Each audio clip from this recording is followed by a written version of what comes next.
Hi friends, ನಿಮ್ಮೆಲ್ಲರಿಗೂ ಕೂಡ ನಿಮ್ಮದೇ ಆಗಿರ್ತಕ್ಕಂಥ ಯೂಟ್ಯೂಬ್ ಚಾನಲ್ ಸ್ಟಡಿ ವಿತ್ ಪರಶುರಾಮ್ಗೆ ಸ್ವಾಗತ ಅಂತ ಹೇಳ್ತಾ ದ್ವಿತೀಯ PUC ಕನ್ನಡ ಭಾಷೆಯಲ್ಲಿ ಪ್ರಥಮ ಕಿರು ಪರೀಕ್ಷೆ ಆಗಸ್ಟ್ 2026ಕ್ಕೆ ನಡೀತಾ ಇದೆ. ಅತಿ ಸಂಭವನೀಯ ಪ್ರಶ್ನೆಗಳನ್ನು ನೋಡೋಣ. ಸುಮಾರು ಒಂದು 30ಕ್ಕಿಂತ ಹೆಚ್ಚು ಅಂಕಗಳು ಬರ್ತಕ್ಕಂಥ ಪ್ರಶ್ನೆಗಳನ್ನು ನಿಮ್ಮ ಜೊತೆ ಡಿಸ್ಕಸ್ ಮಾಡ್ತೀನಿ. ಆಲ್ರೆಡಿ ಒಂದು ಕ್ವಶನ್ ಪೇಪರ್ನ ಸಹಿತ ಕನ್ನಡ ಹಾಕಿದ್ದೀನಿ.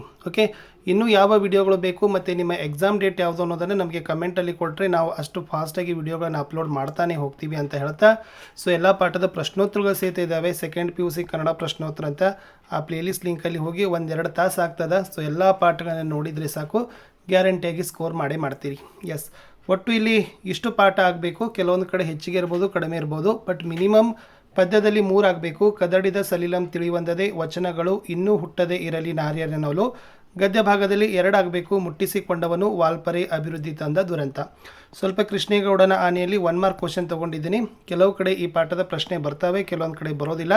Depend upon your college lecturers. Yes, so first ನೋಡೋಣ 1 ಮಾರ್ಕರ್ ಕ್ವಶನ್. ಈ 1 ಮಾರ್ಕರ್ ಕ್ವಶನ್ ನಿಮಗೆ MCQಗಳಲ್ಲಾಗಿರ್ಬೋದು, ಫಿಲ್ ಇನ್ ದ ಬ್ಲ್ಯಾಂಕ್ಸ್ ಆಗಿರ್ಬೋದು, ಮತ್ತು ಮ್ಯಾಚ್ ದ ಫಾಲೋವಿಂಗ್ ಬಹು ಆಯ್ಕೆ ಪ್ರಶ್ನೆಗಳು, ಬಿಟ್ಟ ಸ್ಥಳ ತುಂಬುವ ಮಾದರಿ ಪ್ರಶ್ನೆಗಳು ಮತ್ತು ಹೊಂದಿಸಿ ಬರೆಯಿರಿಯಲ್ಲಿ ಖಂಡಿತವಾಗಿ ಬರ್ತವೆ. ರಾವಣನ ಎದುರು ಪ್ರತ್ಯಕ್ಷವಾದ ವಿದ್ಯಾದೇವತೆ ಯಾರು? ಯಾರನ್ನು ಕೊಲ್ಲುವುದಿಲ್ಲವೆಂದು ವಿದ್ಯಾದೇವತೆ ಹೇಳಿತು. ಮಯ ತನುಜೆ ಎಂದರೆ ಯಾರು? ಸೀತೆಯನ್ನು ರಾವಣ ಎಲ್ಲಿರಿಸಿದನು? ರಾವಣನ ಆಗಮನವನ್ನು ಸೀತೆಗೆ ತೋರಿಸಿದವರು ಯಾರು? ಸೀತೆ ಯಾವುದನ್ನು ಹುಲ್ಲಿಗೆ ಸಮಾನವೆಂದು ಭಾವಿಸ್ತಾಳೆ? ರಾವಣನಿಗೆ ಯಾರ ಬಗ್ಗೆ ವೈರಾಗ್ಯ ಮೂಡಿತು? ವಿಭೀಷಣ ಯಾರು? ಸೌಮಿತ್ರಿ ಎಂದರೆ ಯಾರು?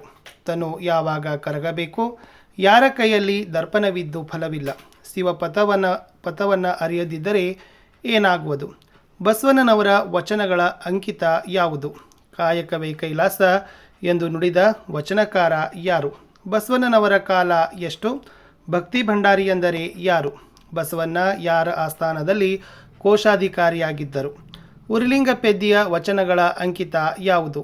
ಯಾವುದರಿಂದ ಪರಿಮಳವನ್ನು ಅರಿಯಬಹುದು ಅಂತ ಕೇಳಿದರೆ ಆಲ್ರೆಡಿ ಕನ್ನಡ ಕ್ವಶನ್ ಪೇಪರ್ನ ಸಾಲ್ವ್ ಮಾಡಿದ್ದು ಹಾಕಿದ್ದೀನಿ. ಅದನ್ನು ಡಿಸ್ಕ್ರಿಪ್ಷನ್ ಬಾಕ್ಸ್ನಲ್ಲಿ ಹಾಕ್ತೀನಿ. ಉಳಿದ ಎಲ್ಲ ವಿಷಯಗಳ ಲಿಂಕನ್ನು ನಾವು ಡಿಸ್ಕ್ರಿಪ್ಷನ್ ಬಾಕ್ಸ್ನಲ್ಲೇ ಪೇಸ್ಟ್ ಮಾಡ್ತಾ ಹೋಗ್ತೀವಿ. ಸೊ ದಯಮಾಡಿ ಅವುಗಳನ್ನು ಚೆಕ್ಔಟ್ ಮಾಡಿ ಎಲ್ಲ ವಿಡಿಯೋಗಳನ್ನು ತಾವುಗಳು ನೋಡ್ಬೋದು. ಎಸ್, ಯಾವುದರಿಂದ ಪರಿಮಳವನ್ನು ಅರಿಯಬಹುದು? ಯಾರು ಅನ್ಯಲಿಂಗವನ್ನು ನೆನೆಯುವುದಿಲ್ಲ? ಗುರು ಹೇಗೆ ವರ್ತಿಸಬಾರದು? ಉರಿಲಿಂಗ ಪೆದ್ದಿಯ ಮೊದಲ ಹೆಸರು ಏನು? ಉರಿಲಿಂಗ ಪೆದ್ದಿ ಬರೆದಿರುವ ವಚನಗಳ ಸಂಖ್ಯೆ ಎಷ್ಟು ಅಂತ ಇತ್ತು? ಇನ್ನು ಧರ್ಮರಾಯನಿಗೆ ಎಂತಹ ಗರ ಹೊಡೆದಿದೆ? ಅನ್ನನ ಆಜ್ಞೆಯಲ್ಲಿ ಭ್ರಮಿತನಾದವನು ಯಾರು? ಪಾಂಚಾಲನೆಂದರೆ ಯಾರು? ರಾಜ್ಯಸಭೆಯೊಳಗೆ ದ್ರೌಪದಿಯನ್ನು ಒದೆದವರು ಯಾರು? ಯಾರನ್ನ ಯಮಲೋಕಕ್ಕೆ ಕಳುಹಿಸಲು ದ್ರೌಪದಿ ಭೀಮನಿಗೆ ಹೇಳ್ತಾಳೆ? ಕೀಚಕನಿಗೆ. ಗಂಡರೋ ನೀವು ಭಂಡರೋ ಎಂದು ಕೇಳಿದವರು ಯಾರು? ದ್ರೌಪದಿ. ಇನ್ನೂ ಹುಟ್ಟದೇ ಇರಲಿ ನಾರಿಯರೆನ್ನವಲು ಎಂದವರಾರು? ಅರಣ್ಯವಾಸದಲ್ಲಿ ಇದ್ದಾಗ ದ್ರೌಪದಿಯನ್ನು ಎಳೆದೊಯ್ದವರಾರು? ಮನದೊಳಗೆ ಹಗೆಗಳನ್ನು ಹಿಂಡಿದವರಾರು? ಯಾರ ಬಸುರನ್ನು ಬಗೆಯುವುದಾಗಿ ಭೀಮ ಹೇಳ್ತಾನೆ ಅಂತ ಇತ್ತು. ಇಷ್ಟು 33 ಕೂಡ ನಾವು 3 ಪದ್ಯಪಾಠದ ಪ್ರಶ್ನೆಗಳನ್ನು ಕೊಟ್ಟಿತ್ತು. ಇಷ್ಟು ಬಿಟ್ಟರೆ ಬೇರೆ ಬರೋದಿಲ್ಲ, ಎಲ್ಲ ಕವರ್ ಮಾಡಿದ್ದೀನಿ. ಇನ್ನು 2 ಗದ್ಯ ಭಾಗದ ನೋಡಿ. ಬಸಲಿಂಗನ ಹೆಂಡತಿ ಹೆಸರೇನು? ಸಿದ್ಲಿಂಗಿ. ಬಸಲಿಂಗನಿಗೆ ಕಾಣಿಸಿಕೊಂಡ ತೊಂದರೆ ಯಾವುದು? ಕಣ್ಣುಬೇನೆ. ಬಸಲಿಂಗನಿಗೆ ಮೊದಲು ಯಾವ ಕಣ್ಣಿನಲ್ಲಿ ನೋವು ಕಾಣಿಸಿತು? ಮುಟ್ಟಿಸಿಕೊಂಡವನು ಕಥೆಯಲ್ಲಿ ಬರುವ ಸರ್ಕಾರಿ ಆಸ್ಪತ್ರೆ ವೈದ್ಯರ ಹೆಸರೇನು? ಬಸಲಿಂಗ ವೈದ್ಯರಿಗಾಗಿ ಅಲೆದಾಗ ಜೊತೆಗಿದ್ದ ರಾಜಕಾರಿಣಿ ಯಾರು? ಬಸಲಿಂಗನ ಕಾಯಿಲೆ ದೇಹದ ಮಟ್ಟದಿಂದ ಯಾವ ಸ್ತರವನ್ನು ತಲುಪತೊಡಗಿತು ಅನ್ನೋದನ್ನು ಕೇಳಿದ್ದಾರೆ. ನೆಕ್ಸ್ಟ್, ಡಾಕ್ಟರ್ ತಿಮ್ಮಪ್ಪ ಬಸಲಿಂಗನಿಗೆ ಯಾವ ವೈದ್ಯರನ್ನು ಕಾಣಬೇಕೆಂದು ಸೂಚಿಸ್ತಾರೆ? ಕೊನೆಗೆ ಬಸಲಿಂಗ ಯಾವುದರಿಂದ ಮುಕ್ತನಾಗಿದ್ದ? ಬ್ರಿಟಿಷರಲ್ಲಿ ಹಾಯ್ದು ಬಂದಿರುವ ಅನುಷಂಗಿಕ ಗುಣ ಯಾವುದು? ವಾಲ್ಪರೆಗೆ ಬಂದ ಬ್ರಿಟಿಷ್ ಪ್ರಜೆ ಯಾರು? ಇನ್ನು ಮಾರ್ಷ್ ವಾಲ್ಪರೆಗೆ ಬಂದದ್ದು ಯಾವ ವರ್ಷ? ಮಾರ್ಷ್ನ ಜೊತೆಗಾರಿಣಿ ಹೆಸರು ಕೇಳಿದರು. ಕೆಂಪು ಪಟ್ಟಿಗೆ ಸೇರಿದ ಪ್ರಾಣಿ ಕೇಳಿದ್ದಾರೆ. ಓಕೆ, ಸಿಂಹಬಾಲನ. ಇನ್ನು ಸಿಂಹಬಾಲನ. ಇನ್ನು ವಾಲ್ಪರೆನ ದುರಂತದ ಮೂಲ ಬೀಜಗಳು ಯಾವ ರೂಪದಲ್ಲಿ ಬಂದವು? ವಾಲ್ಪರೈ ಯಾವ ರಾಜ್ಯದಲ್ಲಿದೆ? ಬದುಕುಳಿಯುವ ಛಲತೊಟ್ಟ ಹಾಡು ಹಕ್ಕಿ ಯಾವುದು? ಕಗ್ಗತ್ತಲ ಖಂಡ ಯಾವುದು ಅನ್ನೋದು ಗದ್ಯ ಭಾಗದ 1 ಅಂಕದ ಪ್ರಶ್ನೆ ಇತ್ತು. ದೀರ್ಘ ಗದ್ಯಕ್ಕೆ ಬರ್ತೀನಿ. ಅದು ಬಂದ್ಬಿಟ್ಟು ಕೃಷ್ಣೇಗೌಡನ ಆನೆ ಅಂತಕ್ಕಂಥ ಪಾಠ. ನಿರೂಪಕರಿಗೆ ಯಾವ ಕೆಲಸ ಖಾಯಂ ಆಗಿತ್ತು? ದುರ್ಗಪ್ಪನ ಪ್ರಕಾರ ತರ್ಲೆ ಡಿಪಾರ್ಟ್ಮೆಂಟ್ ಯಾವುದು? ಕೃಷ್ಣೇಗೌಡರ ಆನೆ ಮೊದಲು ಯಾವ ಮಠದಲ್ಲಿತ್ತು? ಕೃಷ್ಣೇಗೌಡರ ಆನೆ ಹೆಸರೇನು? ಆನೆಯ ಮಾವುತನ ಹೆಸರೇನು? ವೇಲಾಯುಧ. ಆನೆ ಹೆಸರು ಗೌರಿ. ರೆಹಮಾನ್ ಐ ವಿಟ್ನೆಸ್ ಎಂದು ಯಾರನ್ನು ತೋರಿಸಿದರು? ಆನೆ ಮಾವುತನ ಹೆಸರು ಅದೇ ವೇಲಾಯುಧ ಬರ್ತದೆ. ನಿರೂಪಕರ ಇಕಾಲಜಿಸ್ಟ್ ಗೆಳೆಯಾರು? ಪ್ರಕಾಶ. ಆನೆ ಇಲ್ಲದ್ದರಿಂದ ವೇಲಾಯುಧ ಎಲ್ಲಿ ಕೆಲಸಕ್ಕೆ ಸೇರಿದ? ಮುನ್ಸಿಪಾಲ್ಟಿ ಪ್ರೆಸಿಡೆಂಟನ ಹೆಸರೇನು? ಟೆಲಿಫೋನ್ ಕಂಬದ ಮೇಲೆ ಮೃತನಾದ ಲೈನ್ಮನ್ ಯಾರು? ರೇಂಜರ್ ಆನೆಗೆ ಶೂಟ್ ಮಾಡುವಂತೆ ಯಾರಿಗೆ ಸೂಚಿಸ್ತಾರೆ? ಪುಟ್ಟಯ್ಯ ಯಾರು? ಮತ್ತು ರಮೇಶ್ ಬಾಬು ಯಾರು ಅಂತ ಕೇಳಿದ್ದಾರೆ. ಕೃಷ್ಣೇಗೌಡನ ಆನೆ ಯಾರ ಅಂಗಡಿಯನ್ನು ದೂಡಿ ಬೀಳಿಸಿತ್ತು? ಅದು ರೆಹಮಾನ್ ಅಂತ ನಿಮಗೆ ಗೊತ್ತಿದೆ. ಇನ್ನು 2 ಅಂಕದ ಪ್ರಶ್ನೆಗೆ ನೋಡೋಣ. ಸ್ವಲ್ಪ ಇಂಪಾರ್ಟೆಂಟ್, ಚೆನ್ನಾಗಿ ನೋಡ್ಕೊಂಡು ಹೋಗಿ. ಮೊದಲಿಗೆ ಪದ್ಯ ಭಾಗ. ಎಸ್. ರಾವಣ ತನ್ನ ಅಂತಃಪುರದ ಸ್ತ್ರೀಯರನ್ನು ಹೇಗೆ ಸಂತೈಸಿದ? ಸೀತೆಯ ತಲ್ಲಣಕ್ಕೆ ಕಾರಣವೇನು? ರಾವಣನಿಗೆ ಸೀತೆಯ ಬಗ್ಗೆ ವೈರಾಗ್ಯ ಮೂಡಿದ ಸಂದರ್ಭವನ್ನು ವಿವರಿಸಿರಿ. ಯಾವಾಗ ನಿಲ್ಲಬಹುದು, ಯಾವಾಗ ನಿಲ್ಲಲಾಗದು? ಸೂರ್ಯ ಮತ್ತು ದೀಪಗಳಿಂದಾಗುವ ಉಪಯೋಗಗಳೇನು? ಗುರುವಿನ ಲಕ್ಷಣಗಳೇನು? ಮಲಗಿರುವ ಭೀಮನನ್ನು ದ್ರೌಪದಿ ಹೇಗೆ ಎಬ್ಬಿಸಿದಳು?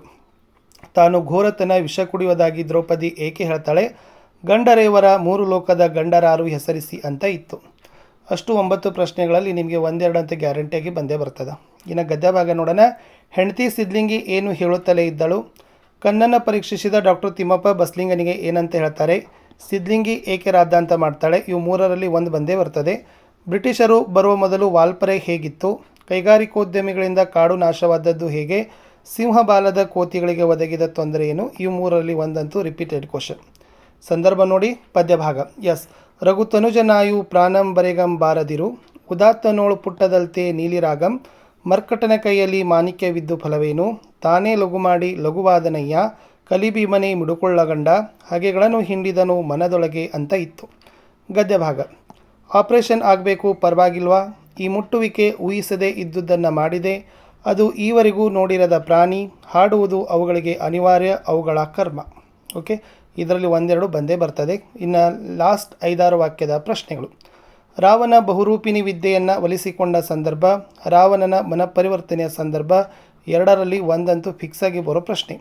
ಇನ್ನು ಬಸವಣ್ಣ ಮತ್ತು ಉರಿಲಿಂಗ ಪೆದ್ದಿಯ ಆಮೇಲೆ ಅಕ್ಕ ಮಹಾದೇವಿ ಇದ್ದಾರಲ್ಲ, ಸೊ ಅವರ ವಚನಗಳ ನೀವೇನು ಮಾಡಬೇಕು, ಆಶಯಗಳನ್ನು ನೋಡ್ಕೋಬೇಕು. ಖಂಡಿತವಾಗಿ 1 ಅಂತೂ ಕೂಡ ನಿಮಗೆ ಬಂದೇ ಬರ್ತದೆ.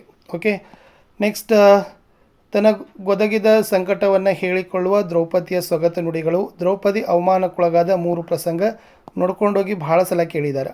ಆಮೇಲೆ ಭೀಮ ದ್ರೌಪದಿಯನ್ನು ಹೇಗೆ ಸಂತೈಸಿದ? ಸೊ ಇಷ್ಟು ಪದ್ಯಭಾಗದ ಪ್ರಶ್ನೆ ಇತ್ತು.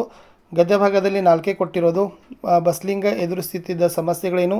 ಬಸ್ಲಿಂಗ ಕೊನೆಯಲ್ಲಿ ತೆಗೆದುಕೊಂಡ ನಿರ್ಧಾರ ಯಾವುದು? ಅದಕ್ಕೆ ಕಾರಣವೇನು? ವಾಲ್ಪರೆಗೆ ಬಂದ ಮಾರ್ಚ್ ನೆಲೆಯೂರದ ಸಂದರ್ಭ ಏನು? ಸಿಂಹಬಾಲದ ಕೋತಿಗಳು ಮತ್ತು ಹಾಡು ಹಕ್ಕಿಗಳಿಗಾದ ಅನಾನುಕೂಲಗಳನ್ನು ಬರೀರಿ ಅಂತ ಕೇಳಿದ್ದಾರೆ.